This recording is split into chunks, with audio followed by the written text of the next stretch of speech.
오늘 욥기 40장과 41장 말씀을 통하여서 내가 내 공의를 부인하려느냐라는 제목으로 말씀 나눠보도록 하겠습니다. 긴 기다림의 끝에 등장하신 하나님, 그러나 그 하나님께서 말씀하시는 것이 대답하시는 것이 우리 눈에 기이합니다.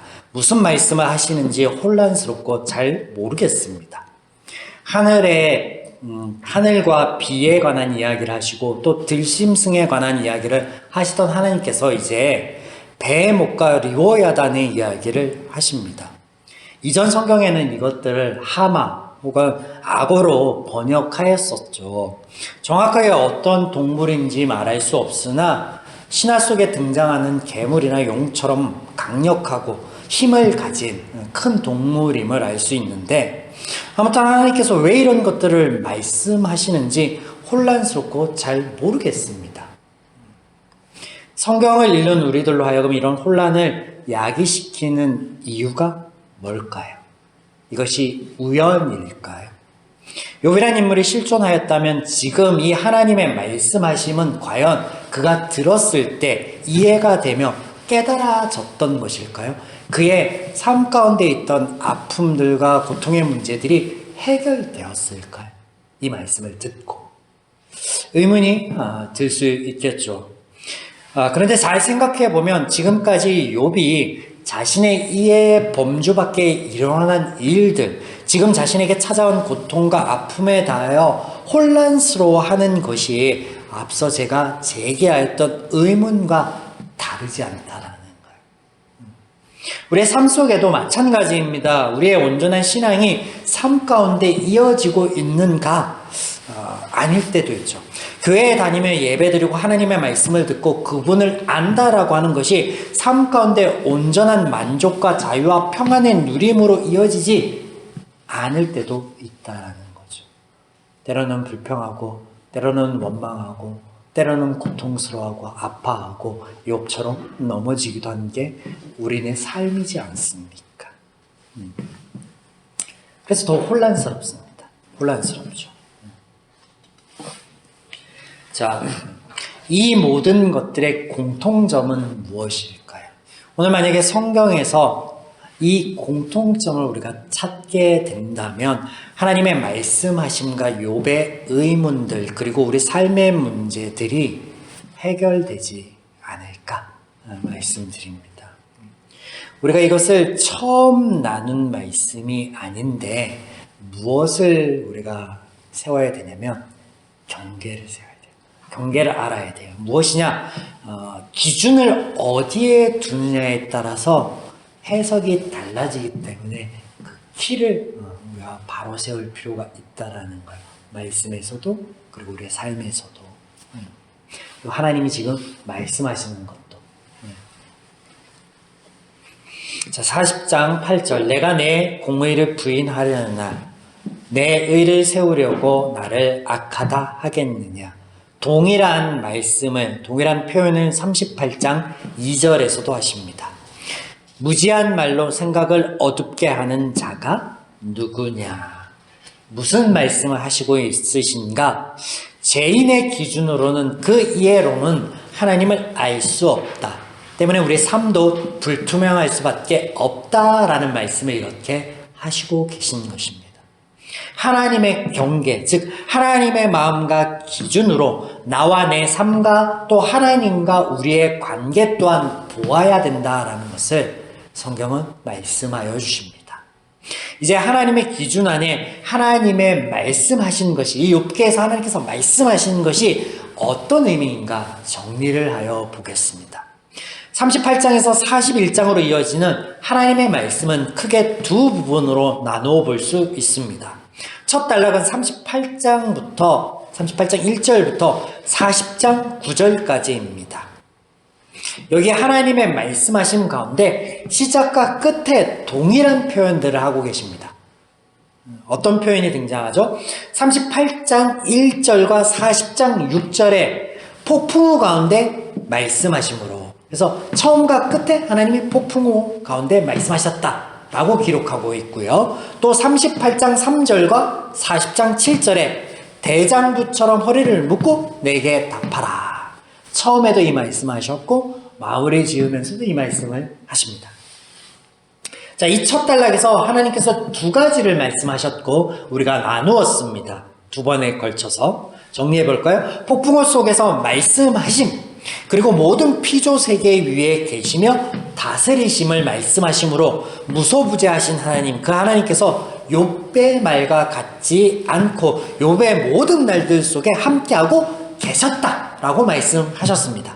나아가 길들이지 않고 사람 손에 닿지 않은 동물들을 돌보시는 하나님을 말씀하심으로 그 모든 것들보다 귀하게 창조된 욥, 너희는 너무나 하나님 앞에 귀한 존재다, 사랑받아 마땅한 대상이다 라고 그 존재 이유 자체를 말씀하셨습니다. 그래서 하나님께서 욥에게 이런 하나님의 말씀하심을 경청하여 알라라는 의미로 다음과 같은 말씀들을 하셨죠. 너는 대장부처럼 허리를 묶고 내가 내게 묻는 것을 대답할지니라. 하나님께서 욥이 대답할 수 없는 많은 것들을 이야기하시면서 대답해보라 라고 곤란하게 하시는 게 아니라 반대로 이거는 뭐예요? 잘 들어봐라 라고 하시는 거예요. 그리고 내가 아느냐, 내가 본 적 있느냐, 모르는 것들을 이야기하고 본 적 없는 것들을 말씀하심으로 어떻게 말하고 있는 거예요? 너는 내가 알려주는 것을 잘 깨달아 알았으면 좋겠다 라고. 그래서 반어법으로 이런 말씀하시는 거죠. 경청하라 알라. 욥이 대답할 수 없는 것들, 본 적 없는 것들을 말씀하고 계신 하나님, 이 하나님의 마음이 그를 징계하거나 어렵게 하심이 아닌 위로하심이다 라는 것을 우리는 알아야 되겠습니다. 하나님의 말씀 두 번째 단락이 오늘 본문이 되는 40장 10절부터 41장 끝절까지입니다. 동일한 표현들이 등장하여서 11절까지를 본문으로 잡았었죠. 자, 여기에도 하나님의 말씀하시는 게 두 가지의 질문으로 등장합니다. 첫 번째 대목은 10절부터 14절까지입니다. 그리고 두 번째는 15절부터 11절까지가 되겠죠. 그래서 첫 번째 부분을 살펴보면 10절과 11절을 제가 다른 번역으로 좀 가져와 봤습니다. 새 번역 한번 읽어보도록 하겠습니다. 어디 한번 위엄과 존귀를 갖추고 영광과 영화를 갖추고 교만한 자들을 노려보며 내 끌어오르는 분노를 그들에게 쏟아내고 그들의 기백을 꺾어 보아라. 자, 하나님이 어떤 질문을 하고 계신 거예요? 내가 스스로 존귀하겠느냐? 영광스럽게 할 수 있겠느냐? 보세요. 위엄과 존귀를 갖춰보라. 영광과 영화를 갖춰보라. 그리고 그것을 드러내고 그것을 나타내보아라. 그러면 내가 너를 인정해 볼게 라고 하시는 거는 그렇게 할 수 없음을 아시니까 네가 스스로 존귀할 수 있겠느냐, 영광스럽게 할 수 있겠느냐, 나아가 스스로 구원할 수 있겠느냐라고 말씀하시는 것입니다. 욥이 자신이 스스로 말하여 나는 의롭다, 나는 정의롭다, 나는 타인에게 잘못한 것이 없다라고 말을 하였습니다. 그러나 하나님께서 무엇을 말씀하십니까? 정작 하나님께서는 욥의 말처럼 스스로가 스스로를 세울 수 없다라는 말씀을 하십니다. 그러므로 우리가 욥기 서두에서 말씀을 나눈 것처럼 욥이 온전하다, 의롭다라고 서두에서 표현된 그 표현은 욥이 스스로 할 수 있는 게 아니에요. 뭐예요? 하나님께서 그렇게 여겨주시는 거예요. 무엇을 말씀하고 있는 거예요? 은혜이다라는 거예요. 은혜이다. 은혜이다. 자, 시편 8편을 좀 보시겠습니다. 함께 읽어보도록 하겠습니다. 여호와 우리 주여, 주의 이름이 온 땅에 어찌 그리 아름다운지요. 주의 영광이 하늘을 덮었나이다. 주의 대적으로 말미암아 어린아이들과 젖먹이들의 입으로 권능을 세우시며 이는 원수들과 보복자들을 잠잠하게 하려 하심이니이다. 주의 손가락으로 만드신 주의 하늘과 주께서 베풀어 두신 달과 별들을 내가 보오니 사람이 무엇이기에 주께서 그를 생각하시며 인자가 무엇이기에 주께서 그를 돌보시나이까. 그를 하나님보다 조금 못하게 하시고 영화와 존귀로 관을 씌우셨나이다. 주의 손으로 만드신 것을 다스리게 하시고 만물을 그의 발 아래 두셨으니 곧 모든 소와 양과 들짐승이며 공중의 새와 바다의 물고기와 바닷길에 다니는 것이니이다. 여호와 우리 주여, 주의 이름이 온 땅에 어찌 그리 아름다운지요. 하나님이 우리를 존귀하게 하신다. 하나님이 우리를 영화롭게 하신다. 하나님 다음 가게 만드셨다라고 5절에서 말씀하고 계시죠. 하나님이 그렇게 만들어주신 거예요. 우리에게 있는 존귀, 우리에게 있는 영광, 우리에게 있는 영화, 그 모든 것이 뭐예요? 하나님의 은혜였다라는 것을 다윗이 그의 삶을 돌아보면서 이렇게 찬양의 시로 고백하고 있습니다. 6절에서 만물을 다스리게 하셨다. 하나님께서 하나님의 유업일 자로 우리를 자녀 삼아 주셨다. 하나님의 은혜입니다. 하나님이 만드신 그 모든 것들을 우리에게 의탁하심으로. 네. 그래서 우리는 스스로 영화롭게 존귀하게 나아가 우리의 삶의 문제들도 해결하고 구원할 수 없는 연약한 자이지만 하나님이 우리를 높여주시고 하나님이 우리를 영화롭게 존귀하게 하시고 지금도 역사하심을 통하여서 우리가 그 하나님을 알 때 그 하나님을 믿음의 눈으로 바라보고 그 하나님의 왕과 하나님의 기준으로 하나님과 나를 바라보고 내 삶을 바라볼 때 그때 문제 해결은 시작되어진다 라고 말씀하고 계시는 거예요. 자, 본문 40장 15절과 24절로 함께 보겠습니다. 성경 보세요. 40장 15절과 24절. 두 번째 질문입니다. 이제 소같이 풀을 먹는 뱀을 볼지어다. 내가 너를 지은 것 같이 그것도 지었느니라. 24절. 그것이 눈을 뜨고 있을 때에 누가 능히 잡을 수 있겠으며 갈고리로 그것의 코를 꿰 수 있겠느냐. 자, 베헤못에 대해서 말씀하시는데 그것을 네가 다스릴 수 있겠느냐? 길들일 수 있겠느냐? 이렇게 질문하시는 거예요. 자, 동일한 질문을 한 번 더 하시는데 41장 1절. 내가 낚시로 리오 야단을 끌어낼 수 있겠느냐? 노끈으로 그 혀를 맬 수 있겠느냐? 리오 야단에게도 동일한 질문을 하십니다. 하나님께서 이렇게 말씀하심이 어떤 의도일까요? 욥의 친구들처럼 그들이 자신이 가지고 있는 지혜와 신앙으로 욥을 정죄하였던 것처럼 하나님께서 하나님만이 가지고 있는 위엄과 권능으로 욥을 찍어 누르시는 걸까요? 그렇게 못할 걸 아시면서 왜 이런 말을 하시는 거예요? 하나님께서 욥을 창조하셨듯 베헤못도 리오야단도 하나님께서 창조하셨다라고 말씀하십니다. 또 하나님께서 앞서 들짐승들을 돌보시듯 이 베헤못과 리오야단도 돌보시고 그리고 또 욥도 돌보심에 대해서 말씀하고 계신 것입니다.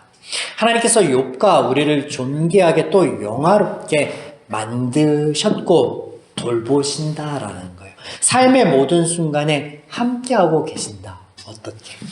풍어처럼 단 한순간도 놓치지 않고 열심을 가지고 우리와 함께 하신다라고 말씀하고 계십니다. 자, 그렇다면 앞선 욥의 시련과 아픔 속에서는 왜 방관하시듯 잠잠하신 것일까요? 오늘 우리의 삶의 문제 속에서는 왜 조용하고 계신 걸까요? 욥기 40장 10절에서 14절에서 오늘 본문 10절에서 14절에서 하나님께서는 욥이 스스로 존귀와 위엄을 관철할 수 없음을 아심에도 불구하고 해보아라 그러면 인정하겠다라고 말씀하시는데 이것이 하나님의 조롱이나 하나님의 찍어 누르심이 아니다라고 말씀드렸습니다. 하나님의 위로하심이다라고 말씀드렸는데 그것은 하나님께서 우리가 할 수 없는 그것들, 수많은 문제들을 쳐내는 것으로, 배척하는 것으로 문제가 해결되지 않음을 말씀하시는 거예요. 할 수 없는 것들을 그대로 두신다. 쳐내거나 배척하지 않는다. 왜냐하면 그것을 쳐내는 것으로, 배척해내는 것으로 해결되지 않는다라는 것을 말씀하신다라는 거예요. 사랑하는 여러분, 예수님의 공생의 사역을 하실 때 수많은 사람들이 그들의 삶의 문제들을 가지고 예수님을 찾아오는데, 귀신 들린 자와 병든 자들이 날마다 예수님을 쫓아오고, 그 옷깃이라도 내가 잡으면 이 병에서 자유할 수 있겠는데, 그래서 귀신으로부터 노임을 받고 병에서 치유함에 받아서 인생의 모든 문제들이 해결된 것일까요? 아니죠. 오늘 내가 감기에 걸렸다고 평생 감기로부터 자유할 수 있습니까? 아니에요. 아니에요. 예수님께서는 말씀하십니다. 귀신을 하나 내어 쫓았더니 그 깨끗하여짐과 비워짐을 알고 전보다 더한 7 귀신이 들어와 앉는다라고 하십니다. 그것이 본질적인 해결책이나 근원의 문제가 아니다라는 것을 말씀하시는 거예요.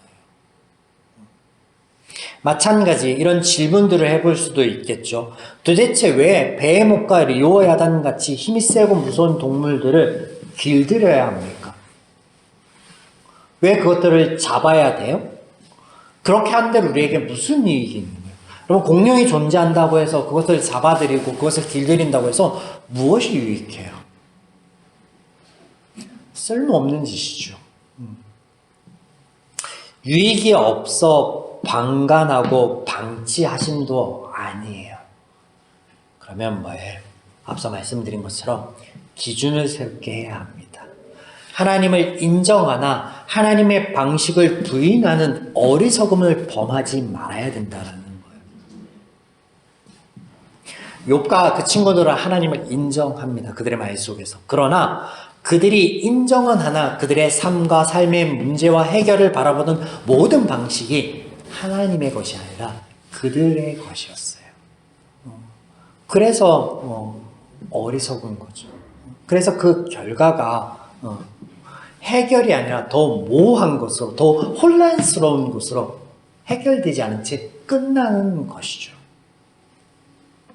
야고보서 5장 말씀을 보시겠습니다. 5장 7절. 그러므로 형제들아, 주께서 강림하시기까지 길이 참으라. 보라, 농부가 땅에서 나는 귀한 열매를 바라고 길이 참아 이른 비와 늦은 비를 기다리니. 8절. 너희도 길이 참고 마음을 굳건하게 하라. 주의 강림이 가까우니라. 중약 11절. 보라, 인내하는 자를 우리가 복되다 하나니 너희가 욥의 인내를 들었고 주께서 주신 결말을 보았거니와 주는 가장 자비하시고 긍휼히 여기시는 이시니라. 자, 야고보서는 무슨 말씀을 하시는 성경이죠?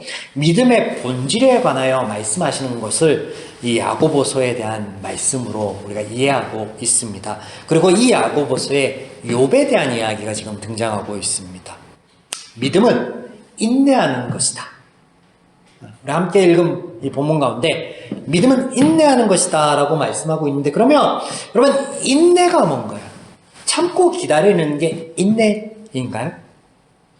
우리가 나눈 욥기의 내용을 보면 욥에게 일어난 일들, 그리고 그 일들 때문에 욥의 친구들과 더불어서 긴 탁상 공론이 있었고, 어찌되었든 끝에 하나님께서 등장하여 문제들을 해결해 주셨으니 그런 하나님을 믿고 우리가 우리의 문제 가운데, 우리의 삶 가운데서 그냥 믿고 기다리면 되는 거예요? 그게 인내인가요? 죄송합니다. 야고보서의 말씀은 그런 말씀이 아니에요. 신약 성서의 야고보서의 위치는 하나님께서 세우신 교회 공동체가 바라고 세워가야 할 그 영적 싸움의 근간이 되는 믿음, 소망, 사랑에 대해서 말씀하시는 중에, 그 중에 야고보서는 믿음에 관한 말씀이고, 야고보서를 포함하여 소망에 관한 것은 베드로서, 그리고 사랑에 관한 것은 요한서에서 말씀하시고, 그리고 이것들 소망, 믿음, 사랑의 근거, 기초가 되시는 하나님에 대해서, 그리스도에 대해서 말씀하시는데 이것이 히브리서예요. 근데 이 근거, 우리의 그 믿음, 소망, 사랑을 굳건히 부여잡을 수 있는 원동력이 되는 것에 대해서 히브리서에서 먼저 말씀하시고 그 다음에 야고보서 말씀이 있는 거예요. 뭐예요? 야고보서의 이 인내라는 단어를 보면 이 단어는 원어로 히포메노인데 밑에 머무르다라는 어원을 갖습니다. 우리가 참고 우리가 기다리는 우리의 인내는 맹목적인 기다림이나 우리의 수고에 있다라는 말씀이 아니라 하나님의 진리의 말씀과 역사하심에 있는데 우리가 그 안에 있을 때 가능하다라는 것을 말씀하시는 거예요. 그런 의미에서 야고보서의 끝절에는요, 죄에 미혹되지 않고 진리 안에 서 있을 것에 대해서 당부함으로 이 서신이 마무리되고 있습니다. 우리가 보는 것, 나와 내 삶과 하나님과의 관계, 그 모든 것이 하나님께서 말씀해 주신 기준이어야 된다라는 거예요. 자, 이어서 에베소서 말씀 보겠습니다. 에베소 4장 13절로 16절. 우리가 다 하나님의 아들을 믿는 것과 아는 일에 하나가 되어 온전한 사람을 이루어 그리스도의 장성한 분량이 충만한 데까지 이르리니 이는 우리가 이제부터 어린아이가 되지 아니하여 사람의 속임과 간사한 유혹에 빠져 온갖 교훈의 풍조에 밀려 요동하지 않게 하려 함이라. 오직 사랑 안에서 참된 것을 하여 범사에 그에게까지 자랄지니라. 그는 머리니 곧 그리스도라. 그에게 온몸이 각 마디를 통해 도움을 받음으로 연결되고 결합되어 각 지체의 분량대로 역사하여 그 몸을 자라게 하며 사랑 안에서 스스로 세우느니라. 무슨 말씀하고 있는 거예요? 하나님의 역사 안에, 하나님의 말씀 안에, 하나님의 사랑하심 안에 우리가 자라나야, 그래야 어린아이 같지 아니하여서 속임수와 세상의 유혹과 온갖 풍조와 교훈에 요동하지 않을 것에 대해서 말씀하시는 거예요.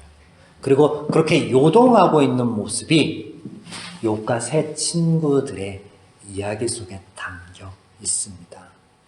하나님의 눈으로 보면, 하나님의 기준으로 보면 다른 것들이 보이죠. 하나님께서는 우리의 삶 가운데 의문, 고난, 억울한 문제들을 걷어내시는 것이 목적이 아니라 또한 이것을 방치하심도 더더욱 아니라 이 모든 것들 안에 하나님과의 나의 관계를 세워가며 하나님을 알게 하시고 만나게 하시고 그 부대낌을 통하여 은혜가 무엇인지 그 은혜를 누릴 수 있도록 우리를 세워가고 계신다라고 말씀하고 계십니다. 마태복음 26장에 보면 하나님께서 잡히실 때 베드로가 칼을 들어 한 종의 길을 내리치죠. 이에 예수님께서 내가 하늘의 천사를 그 군대를 동원하여서 이것을 막을 수 없어 가만히 있는 줄 아느냐라고 말씀하십니다. 뭐예요? 하나님께서 할 수 없어서가 아니라 안 하기로 작정하시는 거예요. 누굴 위해? 하나님을 위해? 아니요. 우리를 위해. 욥의 삶에 사단의 시험을 두신 것, 허락하신 것, 우리의 삶의 인생에 굴곡이 있는 것, 그거 하나님께서 없애기를 원한 게 아니라 두기로 작정하셨대요. 그것이 우리에게 선이고 우리를 이롭게 한대요. 그러므로 오늘 말씀하시죠. 내가 선함으로 네가 어떻게 나를 악하다 할 수 있겠느냐. 오늘의 제목처럼 내가 내 공의를 부인하느냐. 하나님의 공의에 대해서 배웠습니다. 하나님이 우리를 사랑하시는 마음 가운데 역사하시고 그것이 변하지 않는 것이 공의라고 하였는데 우리의 죄의 의를 가지고 우리의 기준을 가지고 그 하나님의 공의를 내 삶 가운데 관계 가운데 그 수많은 문제들 앞에 부인할 수 있겠느냐라고 물어보십니다. 사랑하는 여러분, 오늘 말씀처럼 우리가 우리의 삶의 모든 영역을 통하여서 하나님을 배우고 알아가기를 소망하시기를 축원드립니다. 그리고 무엇보다도 하나님과 같이 그 모든 것들을 바라보며 평안하고 자유할 수 있기를, 또 우리 모든 삶을 통해 하나님께서 존귀하게 영화롭게 하신 나와 나의 삶이 하나님의 말씀 안에 하나님과 더불어서 든든히 세워져 가는 여러분의 삶과 또 우리 교회 공동체이기를 주님의 이름으로 축원드립니다. 아멘.